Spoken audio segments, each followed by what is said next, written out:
Мы должны помнить, что мы единый народ, все близкие друг другу люди. С этих слов начал встречу бывший вице-президент Абхазии Михаил Логуа. Отвечая на первый вопрос журналистов, Михаил Логуа дал оценку произошедшему в мае событию. Сказал, что в политику возвращаться не собирается, а в настоящее время находится в республике, чтобы поддержать своих друзей.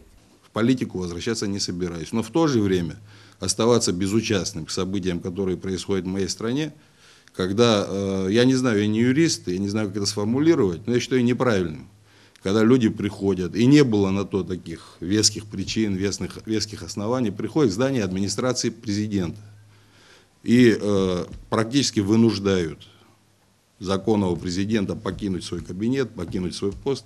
Я такого не приемлю.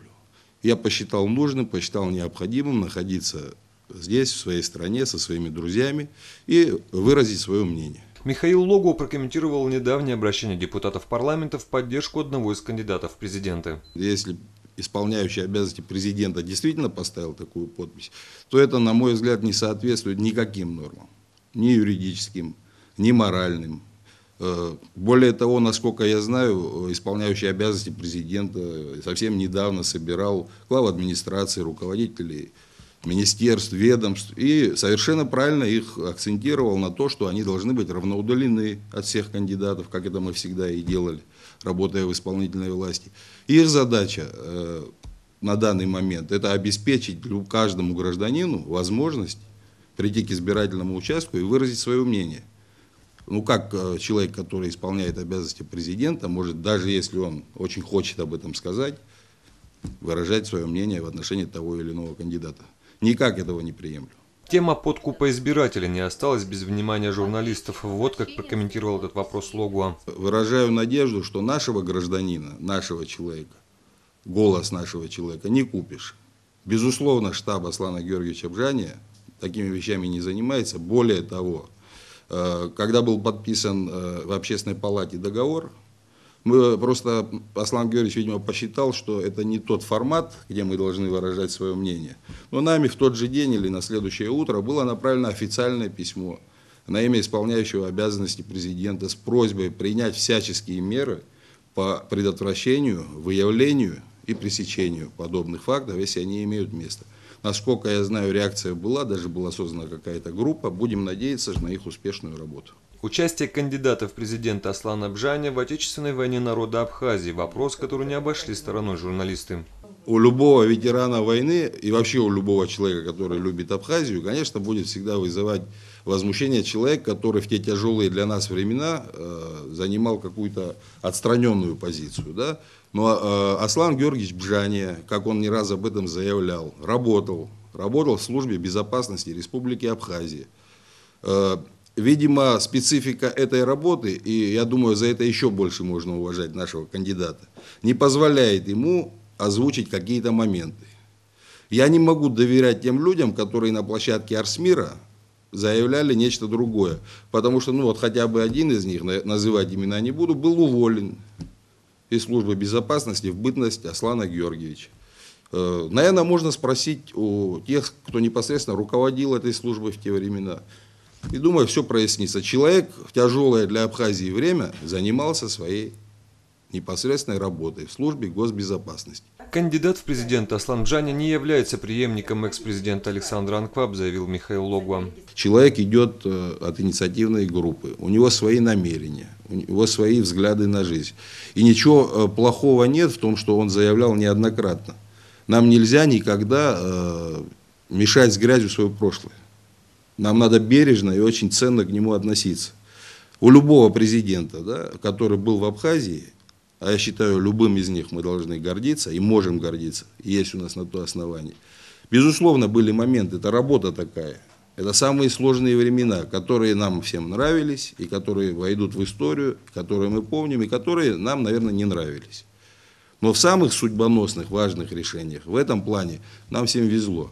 И когда Аслан Георгиевич говорит, что в этом отношении он преемник всех трех президентов, которые были раньше, Я с ним полностью согласен, но он же добавляет после этого, что он человек самостоятельный, будет принимать решения самостоятельные. Нередко можно услышать некие опасения по поводу того, что какой-то из кандидатов, сторонники какого-то из кандидатов не примут результаты выборов, и люди опасаются некого силового столкновения. Я очень надеюсь, что у нас у всех хватит здравого ума вот такие вот пустые угрозы не довести до какого-то реального содержания. Тем более, вот только что на встрече все кандидаты заявляют об этом. И это так оно и есть. Выбор народа, он не подлежит никакому обсуждению. Вот ЦИК объявит результаты выборов, кого ЦИК назовет президентом, тот и будет главой нашего государства. Другому быть не дано, другого не будет. Ну как вы себе представляете, кто сможет у народа отнять его законное право выбрать президента?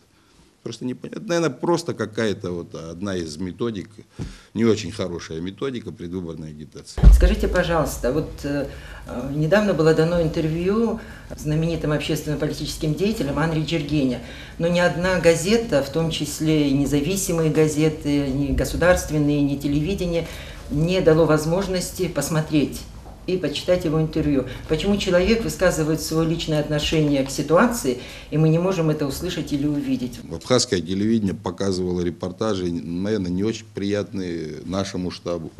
Но мы на это реагировали спокойно, потому что, как вы говорите, да, у нас есть свобода слова. Если мы где-то видели элементы клеветы или того, что недопустимо, да, в речи того или иного человека, мы обращались в соответствующие органы.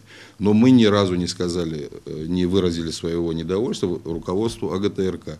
Я не знаком с содержанием интервью Андрея Михайловича, но это действительно человек, который, видимо, исходя из его опыта богатого в строительстве государства, это было начало, из его знания ситуации, я думаю, его мнение было бы полезно, важно и интересно нашим гражданам. Михаил Логов, в бытность вице-президента, возглавлявший комиссию по паспортизации, прокомментировал вопрос паспортизации Галского, Чемчерского и Почальского районов. Подход бы нашей комиссии, да, был только один. Ни в коей мере ничего не политизировать и ни в коем мере ничего не замалчивать, ничего не скрывать. То есть провести объективную работу, потому что проблема есть. И никогда мы от этого не отказывались. Но вы знаете, как получилось потом. Была создана другая комиссия. И, честно говоря, уже на тот момент было изначально понятно, что, да, безусловно, в этой комиссии работают патриоты Абхазии. Но мне все-таки кажется, что ее работа была излишне политизирована. Я понимаю, там есть, наверное, моменты спорные, юридические. Но это не тот вопрос, который надо решать в спешке, на мой взгляд. Тем более перед выборами. Это слишком судьбоносный и важный для всей Абхазии вопрос. Но парламент – это законодательный орган страны. И я думаю, вот уроком должны послужить события 27-го. И мы должны все понять после этих выборов одну простую вещь. Мы всегда во всех своих действиях должны строго придерживаться Конституции и законов Республики Абхазия. Если они неверные в чем-то, если они где-то устарели, в том же законном порядке их просто надо совершенствовать и менять. Никому нельзя брать на себя такую ответственность, переходить за рамки Конституции и законов ради самых благих намерений. Потому что это ни к чему хорошему никогда не приведет. В конце пресс-конференции Логу еще раз выразил уверенность в том, что выборы пройдут спокойно, без каких-либо осложнений. Я думаю, все будет хорошо. Наши выборы, как Аслан Георгиевич пройдут как праздник. Народ сделает свой выбор. И кого бы народ не выбрал, мы его с удовольствием поздравим.